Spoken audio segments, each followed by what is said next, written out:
नमस्कार दोस्तों, आज की इस सैड स्टोरी इन हिंदी में हम कल्पना की दर्द कहानी बताने वाले हैं। कभी कभी अपनों के लिए अच्छा सोचना कब बुरा बन जाता है, हमें पता भी नहीं चलता। कल्पना के साथ भी कुछ ऐसा ही हुआ। तो आइए अब जानते हैं कि क्या है कल्पना की दर्द भरी कहानी। कल्पना एक मध्यम वर्गीय परिवार से थी जिसने अपनी स्नातक की पढ़ाई पूरी कर ली थी और अब वो अपने घर पर ही छोटे बच्चों को ट्यूशन पढ़ाती थी। कल्पना का रंग गोरा था और वह दिखने में बिल्कुल गुड़िया की तरह थी। कल्पना के माता पिता उसकी शादी के लिए एक अच्छे लड़के की तलाश कर रहे थे, तभी कल्पना के मामा एक लड़के के बारे में बताते हैं। वो कहते हैं कि लड़का का नाम राहुल है, वह किसी कंपनी में मैनेजर के पद पर है और महीने के 70,000 कमाता है। कल्पना के माता पिता ने लड़के की फोटो देखी तो उन्हें लड़का पसंद आ गया।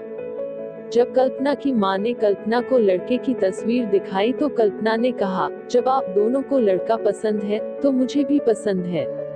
अब लड़का और लड़की वालों के परिवार ने मिलकर शादी की तारीख तय कर दी।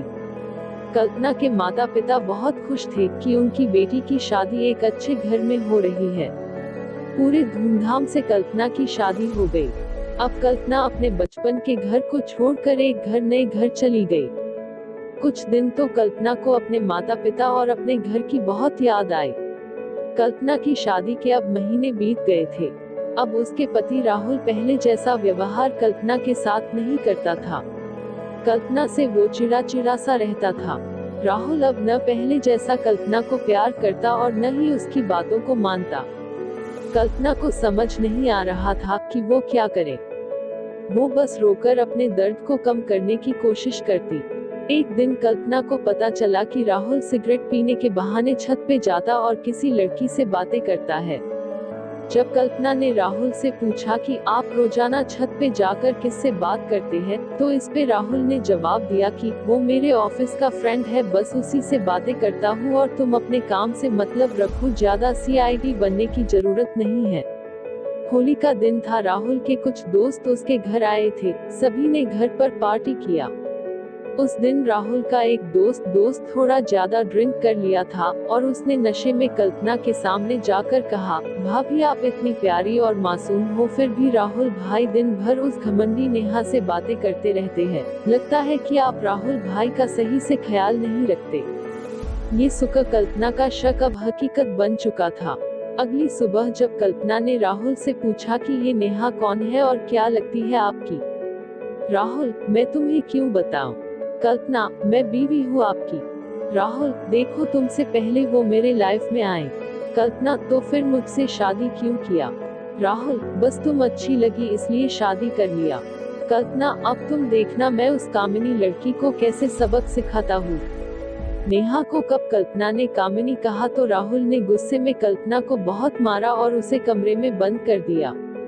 कल्पना के सास को सब पता था, फिर भी वह अपने बेटे के सामने एक शब्द भी नहीं बोलती थी। शाम को जब राहुल आया तब उसने रूम का दरवाजा खोला। उस दिन कल्पना की तबीयत खराब हो गई, फिर भी उसी हालत में उसने खाना बनाया। कल्पना ये सारी बातें अपनी माँ को बताना चाहती थी, लेकिन चाहकर भी वह नहीं बता पा रही थी, क्योंकि वह जानती था कि अगर उसके माता पिता को ये सब पता चलेगा तो वह परेशान हो जाएंगे। राहुल अब कल्पना के साथ नौकरानी जैसा व्यवहार करने लगा। छोटी छोटी बातों पे उसे मारता। कल्पना अब धीरे धीरे डिप्रेशन का शिकार होने लगी। उसके दिमाग में गलत ख्याल आने लगे। अब न वो समय पे खाना खाती और न ही किसी से बात करती। आखिरकार एक दिन कल्पना ने रूम में फांसी लगाकर आत्महत्या कर ली। कल्पना ने आत्महत्या का कारण किसी को नहीं बताया, लेकिन उसके सास को पता था कि कल्पना ने आत्महत्या क्यों किया। दूसरी तरह कल्पना के माता पिता का रो कर बुरा हाल हो गया। कल्पना की मां ने पुलिस को आत्महत्या कारण उसके ससुराल वालों को बताया। पुलिस राहुल और उसके माता पिता को ले गए, लेकिन पैसों के दम पर कुछ ही दिनों में राहुल और उसके माता पिता जेल से छूट गए। जीवन में अक्सर अच्छा दिखने वाला इंसान अच्छा नहीं होता। उसके अंदर कहीं न कहीं बुराई छुपी होती है और वही बुराई किसी की जिंदगी को बर्बाद कर देती है। कुछ ऐसा ही कल्पना के साथ हुआ। वीडियो अच्छी लगी हो तो लाइक और सब्सक्राइब करें।